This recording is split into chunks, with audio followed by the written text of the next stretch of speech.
ना चने को उबालना है, ना ग्रेवी बनानी है। डायरेक्ट कुकर में ये सब्जी बना ली तो सारे पुराने टेस्ट भूल जाओगे। इस तरह से आपने ये सब्जी कभी नहीं बनाई होगी। एक बार बना ली तो हफ्ते में 2 बार ज़रूर बनाओगे चने की सब्जी। ये सब्जी के साथ पूरी, पराठा बहुत ही अच्छा लगता है और एकदम झटपट बन जाता है क्योंकि चने को हमें बॉयल नहीं करना है। यहाँ मैंने काला चना लिया है, उसको मैंने 7 से 8 घंटों के लिए भिगोकर रख दिया था, तो ये अच्छे से भीग गया है। अभी बॉयल करने की बिल्कुल ज़रूरत नहीं है, अभी ये कच्चा है। तो एक बड़े बाउल के अंदर मैंने चना को ऐड कर दिया है और एक बड़ा टमाटर का मैंने यूज़ किया है। उसको भी मैंने बड़े-बड़े पीसेस में कट कर दिया है। एक ऑनियन का यूज़ किया है, उसको भी मैंने बड़े पीसेस में कट किया है और एक हरी मिर्च को मैंने बारीक चॉप करके ऐड किया है और 8 से 10 मैंने लहसुन की कली ऐड की है और एक टुकड़ा मैंने अदरक का लिया है, उसको मैंने ग्रेट करके ऐड किया है। स्वाद अनुसार मैंने इसके अंदर नमक ऐड किया है और लाल मिर्च हमें अपने हिसाब से ऐड करनी है। तीखा ज़्यादा पसंद है तो ज़्यादा ऐड कर सकते हैं। आधा चम्मच जितनी मैंने हल्दी ऐड की है और धनिया पाउडर मैंने एक बड़ा चम्मच भर के ऐड कर दिया है। सारे मसाले हमें यहाँ ही ऐड करने हैं और थोड़ा-सा मैंने इसके अंदर गरम मसाला भी ऐड कर दिया है और कसूरी मेथी को हमें हाथों से क्रश करके ऐड करना है। इसको बिल्कुल स्किप मत करना, इसका फ्लेवर बहुत ही अच्छा आता है ये सब्जी के अंदर।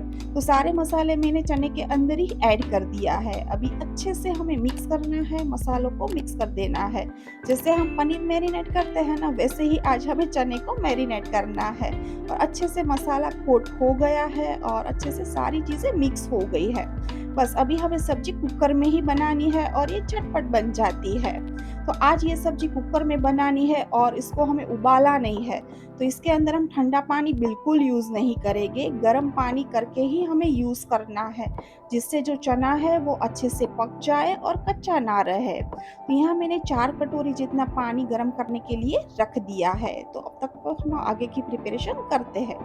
तो कुकर में मैंने 2 बड़ा चम्मच भर के तेल लिया है और तेल अच्छे से गर्म हो गया है, तो मैंने आधा चम्मच जितना सरसों के दाने ऐड किया है, आधा चम्मच जितना मैंने जीरा ऐड किया है और 1 पिंच जितनी मैंने हींग ऐड की है और एक सूखी लाल मिर्च ऐड कर दी है। अभी जो मसाला और चना है ना, वो सारा हमें यहाँ ऐड कर देना है और इसको मीडियम फ्लेम पर हमें भूनना है। अभी तुरंत हमें इसके अंदर पानी बिल्कुल ऐड नहीं करना है, मसालों को हमें तेल के अंदर अच्छे से भूनना है। पानी तुरंत ऐड कर देते हैं ना, तो क्या होता है, जैसे ही हमने बॉयल की हुई सब्जी खाते हैं ना, वैसा लगेगा और उसका स्वाद भी अच्छा नहीं आएगा। इसको हमें 2 से 3 मिनट तक अच्छे से तेल के अंदर भूनना है। तो ये तेल अच्छे से अलग हो जाए ना, तब तक हम इसको रहने देंगे और मीडियम आंच पर ही पकाएंगे। सब्जी जले नहीं, उसका थोड़ा-सा ध्यान रखेंगे क्योंकि इसके अंदर अभी पानी हमें बिल्कुल ऐड नहीं किया है, तो बीच-बीच में हमें उसको चलाते रहना है। मैं आपको दिखाऊँगी कि इसके अंदर ऑयल अलग हो रहा है, तब हमें पानी ऐड करना है। तो पानी भी अच्छे से गर्म हो गया है, हमें गर्म पानी ही ऐड करना है। तो यहाँ आप देख सकते हो कि ऑयल है वो सब्जी के अंदर से अलग हो रहा है। इस स्टेज पर हमें पानी गर्म ऐड करना है। यहाँ आपके चने हैं, इस हिसाब से आप पानी ऐड कर सकते हो क्योंकि चने अभी कच्चे हैं, इसीलिए पानी हमें ज़्यादा ही ऐड करना है। अभी यहाँ मैं 3 से 4 कटोरी जितना पानी ऐड कर दूंगी और गर्म पानी ही हमें रखना है, ठंडा होगा तो चने अच्छे से बॉयल नहीं होगा, उस बात का आपको ध्यान रखना है। तो यहाँ मैंने टोटल 4 कटोरी जितना पानी ऐड कर दिया है और इसको हमें बॉयल आने देना है एक, फिर हमें इसको कुकर में सीटी लगानी है। तो यहाँ आज अच्छे से मैं 5 से 6 सीटी लगाऊंगी क्योंकि देर लगती है चने पकने में।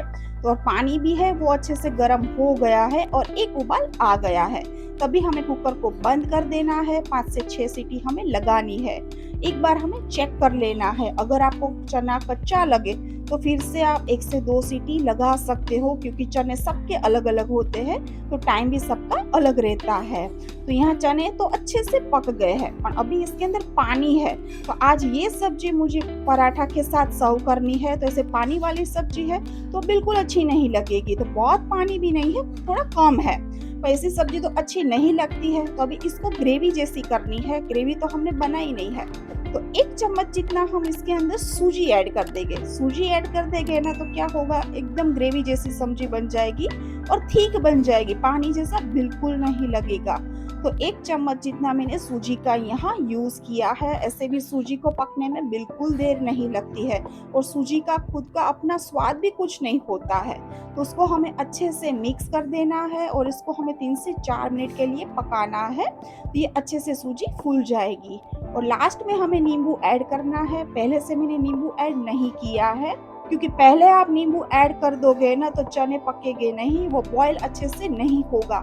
इसीलिए मैंने लास्ट में ऐड किया है। सब्जी को कवर कर लेना है और 3 से 4 मिनट के लिए हमें रहने देना है। 3 से 4 मिनट के बाद एक बार आप देख सकते हो कि ग्रेवी जैसी सब्जी बन गई है और अभी पानी बिल्कुल नहीं है, एकदम ठीक बनी है।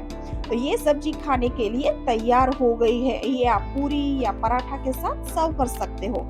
लास्ट में मैंने गार्निशिंग के लिए धनिया को बारीक चॉप करके ऐड कर दिया है। आपको ये रेसिपी कैसी लगी वो मुझे कमेंट में ज़रूर बताना। आपको ये रेसिपी अच्छी लगे तो वीडियो को लाइक करना और शेयर करना। ऐसे ही आसान रेसिपी के लिए सेजल के किचन के साथ जुड़े रहिए। मिलते हैं नेक्स्ट रेसिपी में।